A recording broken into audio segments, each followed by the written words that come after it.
Merci de votre fidélité à Télésud et bienvenue dans cette nouvelle édition de l'entretien du jour. Je reçois aujourd'hui comme invité Koumba Dioukhané, qui est à la fois secrétaire national de l'UMP en charge de la recherche. Elle est élue municipale et régionale. Elle est conseillère municipale à Évry et conseillère régionale en Haute-Normandie. Mais par-dessus tout cela, vous êtes surtout à l'initiative d'un groupe de réflexion qui se nomme l'Émergence franco-africaine. Tout à fait. Et quelle mission se fixe ce groupe de réflexion ? Alors, l'Émergence franco-africaine est donc un groupe de réflexion composé de cadres et de chefs d'entreprise français d'origine d'Afrique subsaharienne qui a décidé en fait de soutenir la candidature de Nicolas Sarkozy pour les élections présidentielles de 2012. Il faut que je vous précise quand même que ces personnalités-là sont issues de la société civile, la plupart d'ailleurs, une très grande majorité n'ayant pas voté Nicolas Sarkozy en 2007 et ont suivi les travaux du président de la République et ont pris l'initiative donc de soutenir sa candidature. D'accord. Mais quand on regarde les sondages, notamment par rapport au deuxième tour, en espérant que le deuxième tour sera républicain, comme on le souhaite tous, il n'est pas parmi les favoris, hein. Écoutez, nous ne fonctionnons pas en termes de sondage, justement. Nous n'avons pas les yeux rivés sur les sondages. Ce qui nous intéresse aujourd'hui, c'est de parler de notre candidat, de son bilan, aussi nos attentes, parce que nous ne sommes pas là seulement pour applaudir ce qu'il a pu faire pendant les 5 dernières années, même si nous avons une très bonne visibilité de ce bilan-là. Mais ce qui nous intéresse aujourd'hui, c'est plutôt de contribuer à la réflexion au programme du président de la République candidat. Vous avez voté Sarkozy en 2007 ? Bien sûr. Moi, je suis élue depuis 12 ans maintenant à droite, donc bien sûr. Vous n'êtes pas chiracienne ? Écoutez, je ne peux pas rentrer vraiment dans ce type de dispositif, étant donné que je suis dans la majorité présidentielle depuis assez longtemps maintenant. Donc, je soutiens le candidat du parti majoritaire. Donc, être chiracien ou pas, le président Chirac a fait un très bon travail, bien sûr. Donc, je suis vraiment dans la mouvance de la majorité présidentielle. Donc vous avez un vote très respectueux des consignes du parti, celui qui est le candidat du parti est votre candidat également. Je n'attends pas les consignes du parti pour voter. J'ai mes convictions personnelles depuis un certain nombre d'années et je les suis. D'accord. Mais qu'est-ce qui vous a le plus plu sur les 5 dernières années écoulées, les 5 années de Nicolas Sarkozy? Parce que pour la plupart, quand on regarde les sondages, on n'a pas l'impression qu'il y a une vraie adhésion populaire autour de son programme, surtout de son bilan. Moi, je préfère que vous regardiez justement le bilan et ne pas regarder les sondages, justement, parce que les sondages sont vraiment ce qu'ils sont. Et nous voyons déjà que le président de la République gagne des points. C'est très bien, mais... Il y a un légère embellie, 0,5%, mais c'est au premier tour. Oui, mais vous savez, on ne fait pas la politique sur les sondages, vraiment. Aujourd'hui, moi, je suis une élue de terrain. Je vois ce que les électeurs vraiment peuvent nous apporter en termes de réflexion, mais aussi, pour revenir à l'émergence franco-africaine, nous avons décidé de parler vraiment de ce que le président de la République a fait pendant les 5 dernières années. Parlons-en, justement. Et vous avez parlé du bilan. Oui. Nous pensons réellement qu'il y a eu beaucoup d'efforts qui ont été faits dans le terrain de la diversité, effectivement, parce que il est vrai que l'UMP est un parti qui vient de très loin en termes de diversité. Il est vrai que la France elle-même, aujourd'hui, est très loin par rapport à d'autres pays sur le terrain de la diversité, mais le président de la République a posé des actions qui sont très fortes pendant son quinquennat, que nous saluons et que nous avons envie aussi de renforcer si jamais les Français lui accordaient un second mandat. Sur le terrain de la diversité, vraiment, justement. Alors, vous allez me laisser parler parce que sur le terrain de la diversité... Non, je vous laisserai parler. Sur le terrain de la diversité, nous avons eu quand même des signes très très forts dans le gouvernement de par la nomination de personnalités d'origine africaine ou bien maghrébine, Afrique noire et Afrique du Nord. Mais c'est très important d'avoir confié la responsabilité dans un ministère régalien à quelqu'un issu de la diversité et d'origine très modeste. Cela mais aussi, au-delà de ça, écoutez, Écoutez, vous savez, il y a eu des remaniements ministériels et moi, je ne raisonne pas en termes de ministre qui a été renvoyé ou pas.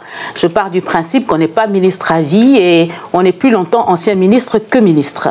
Alors, le fait d'avoir quitté le gouvernement pour occuper d'autres fonctions, je ne pense pas que ça soit une punition réellement. Mais il y a eu des suites, pour en revenir vraiment sur le terrain de la diversité et du bilan de Nicolas Sarkozy, l'émergence franco-africaine croit en la promotion sociale par l'école.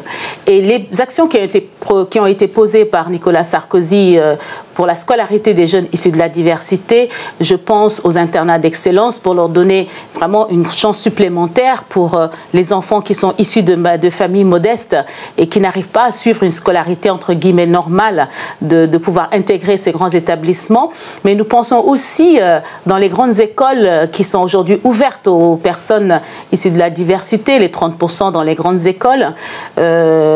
Pareil aussi dans les classes préparatoires, dans les écoles de la haute fonction publique, etc. Parce que pour vous, la politique de quotas devrait être appliquée aujourd'hui pour permettre de donner toutes leurs chances à toutes les minorités. Écoutez, on peut appeler ça comme on veut parce que aujourd'hui, c'est grâce à la discrimination positive, les femmes en politique, que je suis rentrée en politique. Je peux très bien vous le dire parce qu'il a fallu aller chercher des femmes et en trouver. Ça ne me choque pas du tout aussi. Ça ne me choque pas aussi d'imposer au sein des conseils d'administration des grandes entreprises des femmes. Et aujourd'hui aussi dans la haute administration. Vous savez l'argument qu'on rétorque à cela, c'est qu'on dit vous avez votre place grâce à la politique des chiffres. On a voulu faire 10%. Si on ne nous en donne pas. Votre mérite, c'est les 10% qu'on vous a donné. Si on ne nous en donne pas, c'est un problème. Et lorsqu'on nous en donne par une voie ou par une autre, c'est aussi un problème. Alors il faut savoir ce qu'on veut.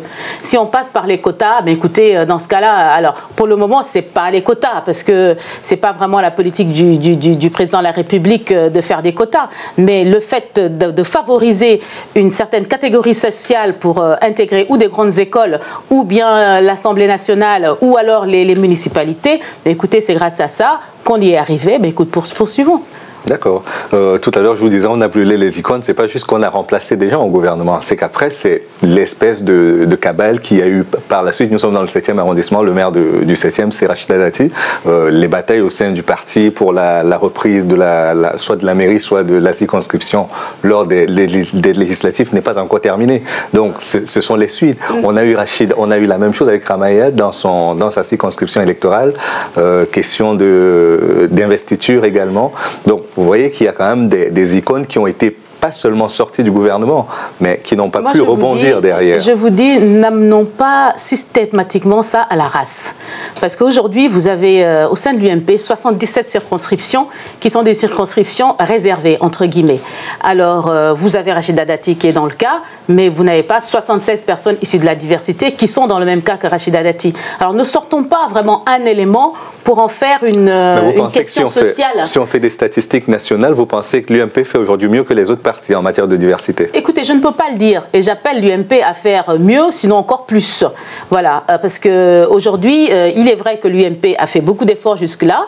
Je demande à l'UMP d'aller encore plus loin. Je ne suis pas en train de défendre la position de l'UMP en disant qu'il faut que l'UMP est au-dessus de tous les autres partis politiques en termes de diversité. Mais reconnaissons à l'UMP d'avoir osé mettre là où il fallait des personnes issues de la diversité, ce qui n'a pas été fait auparavant. D'accord. Maintenant, sur la question des relations entre la France et l'Afrique, puisque c'est le groupe de l'émergence franco-africaine, vous avez suivi les élections au Sénégal. Hein, quelle est la position de l'UMP sur la manière dont ces élections se sont déroulées? Quel est votre point de vue d'Africaine là-dessus? Écoutez, je peux vous donner mon point de vue d'Africaine. Je ne peux pas vous donner la position de l'UMP, parce que l'UMP n'a pas d'ingérence à avoir dans les affaires sénégalaises. Ça concerne les Sénégalais.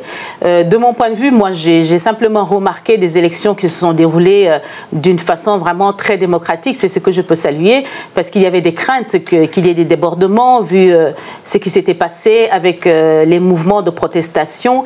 Vraiment, ça s'est très bien passé.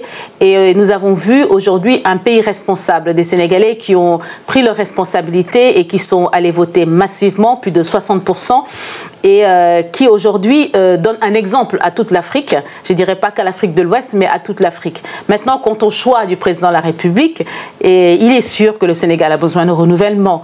Aujourd'hui, le président Wade est dans une position où il pensait passer au premier tour, ça ne s'est pas réalisé. Il a déjà fait en 2007, il était passé au premier tour. Il était passé au premier tour, mais bien sûr, les Sénégalais lui avaient donné l'occasion de faire un deuxième mandat. Aujourd'hui, je pense qu'on n'a pas encore vraiment les résultats, mais il tourne autour de 30-35% au premier tour. Ça devrait quand même donner une très bonne leçon et penser à donner aussi la relève aux plus jeunes. Vous pensez qu'il a vraiment brûlé le capital sympathie qu'il avait à la fois au sein de l'électorat sénégalais, au sein de tous les pays, des observateurs de la démocratie sénégalaise? Écoutez, je pense que le président Wade a voulu faire le mandat de trop. Voilà.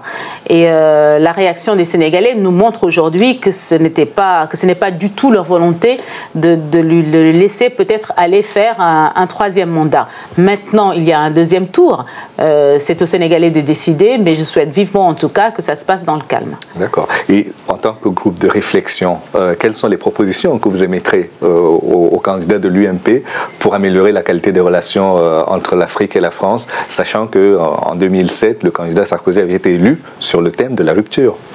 Effectivement, alors le groupe Émergence franco-africaine va émettre des propositions au président de la République sans vraiment trop vous dévoiler le document qui va lui être remis. Nous travaillons sur plusieurs axes. Nous travaillons sur un axe vraiment purement franco-français qui concerne l'emploi des jeunes issus de la diversité, mais aussi l'emploi des jeunes en général, parce que nous ne pouvons pas non plus extraire seulement des quartiers que les jeunes issus de la diversité. Nous travaillons vraiment pour tout le monde et au sein de ce groupe-là, nous avons des personnalités qui ont œuvré dans le passé aussi, qui ont posé un certain nombre d'actions dans le cadre, par exemple, du plan Espoir Banlieue et d'autres groupes de réflexion.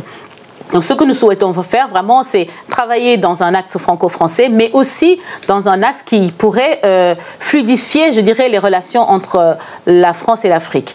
Alors, pour vous dévoiler quelques idées, des scoops. Quelques idées sur l'axe, par exemple, France-Afrique. Nous souhaitons qu'il y ait plus de fluidité, je dirais, en termes d'investissement. Aujourd'hui, de la même manière que nous voyons d'investissement direct français dans les pays africains, d'investissement direct des Français issus de la diversité vers leur pays d'origine. Qu'on puisse accompagner les programmes de coopération décentralisée, parce que nous sommes, je trouve, les premiers acteurs à pouvoir je dirais réfléchir en amont, mais aussi en bénéficier de par nos familles qui sont installées sur place, effectivement. Alors, en termes de co-développement, nous souhaitons être associés vraiment directement aux projets qui sont financés par la France et qui sont réalisés par les gouvernements d'Afrique subsaharienne. Et nous avons un axe qui est très fort, qui est l'investissement. Et dans ce cadre-là, nous souhaitons une défiscalisation des investissements que nous pourrons réaliser dans nos pays d'origine. Merci beaucoup, Koumba Diokhane. Je rappelle que vous êtes à l'initiative du groupe de réflexion L'émergence franco-africaine, que vous êtes secrétaire national de l'UMP en charge de la recherche et que vous êtes également élu UMP à la fois comme conseillère municipale à Évreux et comme conseillère régionale en Haute-Normandie. Merci d'avoir accepté notre invitation. Merci. Et merci à vous d'avoir suivi l'émission jusqu'à son terme. Rendez-vous demain pour notre édition de l'entretien du jour. À bientôt.